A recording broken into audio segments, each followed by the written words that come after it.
Licensing rainfall runoff is critically important to ensuring robust management of floodplain harvesting.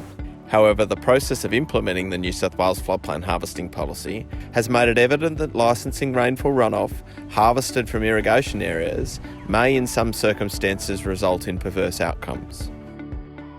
Stakeholder consultation and independent reviews have revealed that licensing rainfall runoff from irrigation areas when there's no other overland flow being taken cannot be done reliably and accurately through models, as there's an absence of published data upon which to calibrate these models.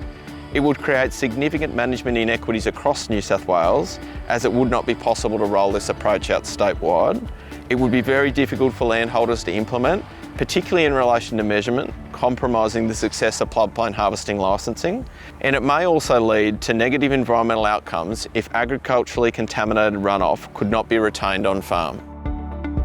A big challenge for the Gwydir Valley Irrigators Association was the incorporation of rainfall runoff that fell within an irrigation development area into the New South Wales floodplain harvesting policy. This meant that the New South Wales Government was looking to licence one section, the Northern Basin, for activities that all irrigators across New South Wales are required to do to ensure the environmental sustainability of our river systems. To overcome these issues, licensing and measurement will include rainfall runoff from irrigation areas only when other floodplain harvesting water is being taken. This approach will ensure that licensing remains implementable without compromising the reform outcomes. To ensure the unlicensed component of rainfall runoff does not grow at the expense of other users and the environment, it is also proposed that a method to assess and offset any growth in this activity will be developed. This method will consider the approach being taken in other basin states and will be applied across New South Wales.